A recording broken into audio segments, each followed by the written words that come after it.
Toyosi, good morning to you. If you were in Akwa Ibom, I don't know if you understand the dialect, but I would say Misiri. Misiri is good morning in Akwa Ibom. Welcome. Thank you very much for joining. Yeah, good morning, Favor. Good morning, Pius. And to the viewers at home, good morning. Thanks for having me. All right, let's begin with what went down on Friday. South Africa defeated Lesotho comfortably 3-0 at home. How much of positives is this for South Africa, and how close are they to securing the automatic spot from that group, being the table toppers at the moment, to the FIFA World Cup? Pius and, of course, Toyosi? Well, for me, I think that the win by South Africa yesterday has given them a bigger edge. We are now the underdogs. Of course, we are not mathematically out. But, of course, South Africa having to play Lesotho at home. I'm calling them at home because you didn't have to travel. It's still in South Africa. It's more like an advantage for them. And there's still controversy going left and right. But what we have to do is that we have to get our own maximum point, regardless of the noise. So, and in another place in South Africa might not be deducted the 3 points or anything whatsoever.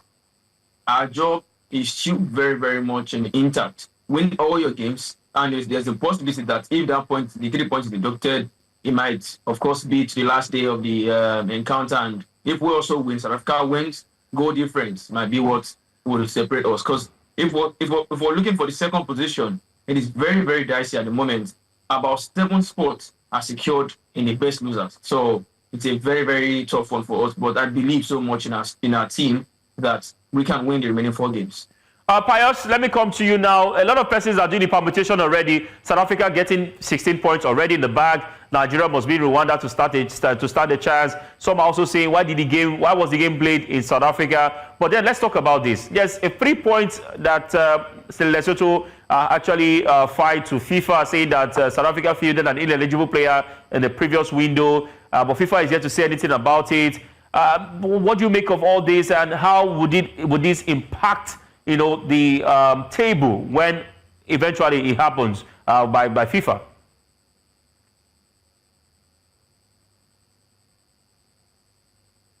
Nigeria and South Africa, if that's... Can you hear me? Yeah, I can hear you now. Right. It could reduce the point difference between Nigeria and South Africa if that eventually happens. But I am not going to 100% rely on that, because if that point is taken off South Africa, it is not given to Nigeria.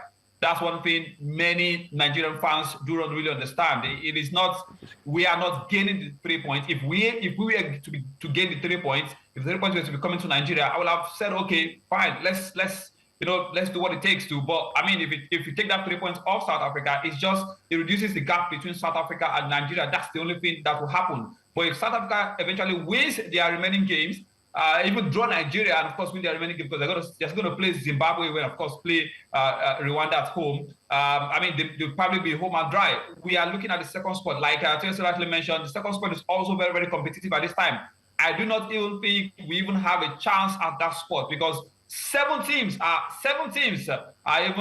massively ahead of us, and this is the situation we have put ourselves into at this point in time. But looking at the 3 points from South Africa, deduction and all of that, I do. This is my personal opinion. I think apart from the footballing aspect of these qualifiers, there's also what we probably have to consider, and that's the political aspect of these qualifiers.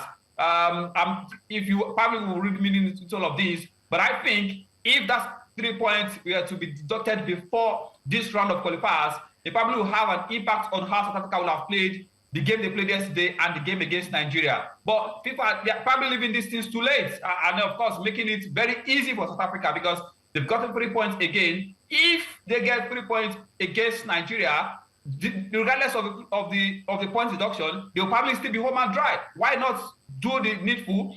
Do whatever you have to do. If you have to take points off them, take it off them, and let's see how it goes. But all of this is just, I mean, the football on the pitch, football out of the pitch, everything is just happening, of course, going in the way of South Africa, because they have done their homework. If we had won our games, they probably were not taking all of these games and use them as a jamboree. Probably not be in this situation. All right. It is good for South Africa. They are doing things right, and congratulations to them in advance. All right, congratulations to them in advance. Let's move away from South Africa and focus on today's game. Nigeria hope of qualifying for the 2026 World Cup. I mean, yes, of course, it did suffer a blow with South Africa waiting, but today they face Rwanda, the Amavubi of Rwanda, a game they need to win. No negotiations, no draw. no loss, just a win. And head coach Eric Chelle faced the media on Friday talking about the game. Also, Troost-Ekong spoke about the game. Let's get to hear from coach Eric Chelle and, of course, Troost-Ekong. This game is a question about only Rwanda game. We have a good team who come in here tomorrow. Rwanda is a good team, with the good technical stuff. And for us, we are ready for our game plan. So we had 2 training sessions, and it stayed 1 training session. I want that my players are focused only on this game, not about the World Cup qualifier. We talk about our game in our country, and we need to just only win this game. After this game, we will see what happens. But we need to be focused on this game, and the only thing is winning at home. A small reference to Ademola Lookman. I think all of us have really followed and are supporting him. The coach said he's the best player in Africa, and from what I've seen in these days also has been even more motivated, and the Lookman that we know and who's consistently always been professional, worked hard, trained hard. So yeah, it's not my choice to make, but I think I can only speak on behalf of all the players that everyone who's here is focused 100% on the game tomorrow. We have had meetings among ourselves, we had meetings with the coaching staff. There's been a lot of talk about the importance and the gravity of the game tomorrow. And the only thing I can say that we are really focused. We know what to do, we have worked, prepared the right way. And I think you get confidence from good preparation, and that's been very good this week. And now it's left for us to talk on the pitch tomorrow. All right, Eric Chelle and Troost-Ekong. Let me come to Toyosi. Toyosi, for me, I mean, Eric Chelle did not look so optimistic or positive. It sounded like man who has lost the battle even before the battle began. But I don't know what you make of that. But Eric Chelle, going into this game, what do you think will be playing in his mind? You were at the press conference. Should Nigeria expect, something different from what we used to see? Some are saying Eric Chelle's formation might just be the issue or the factor that might not help Nigeria. But do you think that things will get better today with what you saw in from the press conference and in the training session? Well, Eric Chelle would not, of course, want to lose his job because a lot of things they arrange on this encounter. To be honest, because if you look at it, Eric Chelle did not put us in this situation that we are in.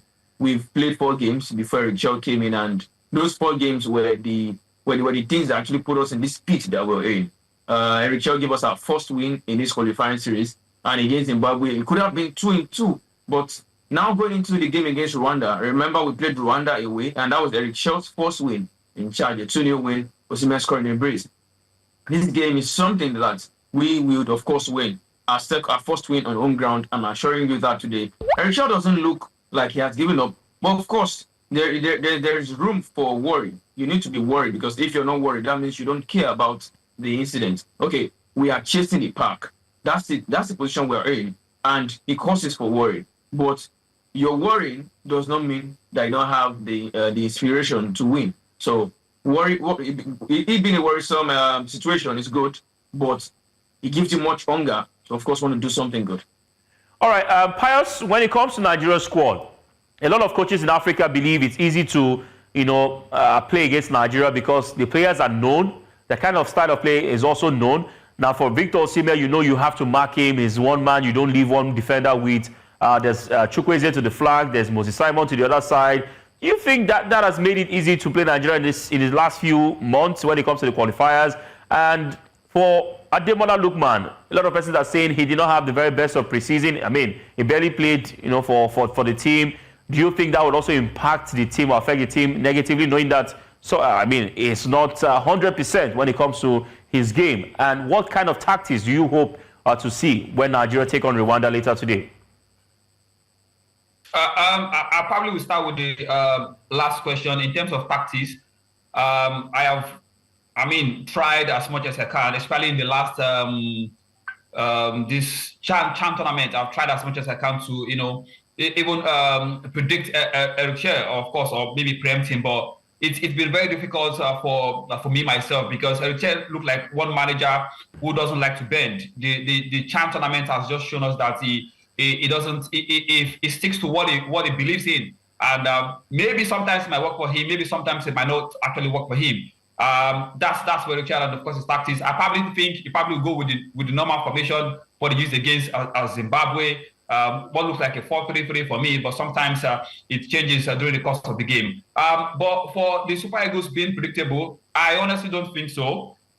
Because, I mean, you can't tell me, I can sit here and tell you probably the exile of the Senegalese team. That's how predictable they can be. We know their team, we know what they can do, but they will still go there and do the job. Even South Africa, we know the South African team that will play before the CHAN tournament, when they released their list, we were all saying it that these guys didn't call up their national team players because they were reserving them for the qualifiers, and that was exactly what happened. So the fact that we know these players doesn't necessarily will not necessarily translate to the fact that they can be caged or predictable. It's just the will, it's just the desire to actually know what they are doing. And again, maybe the manager, because like Toyosi rightly mentioned, we can't 100% blame Eric Chelle for the situation we are in right now. We've had to bring in one manager or the other from one place to another to actually take out this team. And then it's just managed 2 out of the qualifiers. And I probably will not blame 100%. But whatever happens in the next 2 games, they will be in charge 100%. So I don't think because these players are known, they are predictable. I honestly think it is the will and desire to know what they are doing, because the World Cup is at stake. By the time these guys if these guys don't get this ticket right now, before the next World Cup, some of them would have been in their early 30s or even mid 30s. What would they be going to do at the World Cup? So it's a win-win for the situation, both for the players and for the country. So if the guys are not ready to give, there's still nothing the coach can do. But for the manager himself, he needs to start, tweaking some of his hard-earned tactics, because sometimes it's difficult to bend as a manager, which would not always go in his favor. I really hope we get all 3 points today, and of course consolidate against South Africa next week. All right, Toyosi, you are in Uyo. I mean, from feelers I'm getting, I hear fans are finding it difficult to get tickets. Some do not even know where to get tickets, and that might also affect, getting to bring in more fans to the stadium. Since we've not heard that the governor or the government have declared the gates open, what's your response to that, and what's the buzz right now in Uyo? Are fans anticipating for that game that will go down at 5 p.m.? Even though we know that regular tickets are 1,000, that's the lowest amount you can pay to watch the Super Eagles of Nigeria, and your preferred starting 11. Well, you want to make me be Eric Chelle this morning, but let me first answer the question concerning ticketing. About 2 days ago, the driver that brought me into Uyo and all of that thing, he's been the one taking me around. So he's been pressuring me that, okay, I need tickets. And I said, okay, no, he wants one for himself and for his wife. For somebody who has business, drives from the airport from outside to the airport, he has the business. But because he knows that these guys are around, he wants to come with his family to watch the game. It shows that, yes, they want to come. But I don't know how much the people from Afolayan would want to pay. So that's just the problem we're going to be having. But if the governor decides to open the stadium again, we are going to see overflow of crowd in the stadium. And concerning ticketing, there's nothing been announced yet, but I'm sure I trust the Afolayan, if that's what they call them. If it's been announced on the radio today that the governor has thrown the gates open, they will troop it. Then for my formation, I think I want to go with the 4-4-2 formation, because I know that's what the coach, of course, want to bring out. I have Nwabali in goal, right back Olaino, left back Felix Agu. Centre back pairing has to be Troost-Ekong and then Calvin Basti. In midfield, Alex Iwobi and Wilfred Ndidi. Then for the wingers, who of course will have to come into the midfield one way or the other, we have Simon Moses and Samuel Chukwueze. Then up front, Victor Osimhen and Cyril Desas. All right, a fantastic one. Of course, I would like to hear from Pius. Pius has started 11. We've gotten Toyosi's own. Toyosi's, that is now time for you. I think, of course, Nwabali will be in goal. I probably will play the 4-1-4-1 formation. because that's exactly what I think that was what he played in that our win against Rwanda. Olaino would be Osai Samuel, Troost-Ekong and Bassi. I think Bassi and Ekong would be the two central defenders, and of course Olaino and Osai would play from the wing. Indeed, it would be the lone four. Up front, Simon from one side, Chukwueze from the other end. The two guys in midfield is where my worry is, because we have Iwobi and Lukman. They both played that game against Rwanda. I remember both of them played. But how they were able to find themselves in that position is what I don't know. But I will still put both of them there. So Simon, Chukwueze, Iwobi, and Lukman, and then Victor Osimhen will lead the attack. All right, guys. Of course, we'll see how Pius with us during the course of the show. But I must say a big thank you to you, Toyosi. Toyosi, I know right now your mood is to go to the stadium, arrange yourself for the game. But we wish the Super Eagles all the best, and thank you very much for your updates from Uyo. Thank you very much for having me.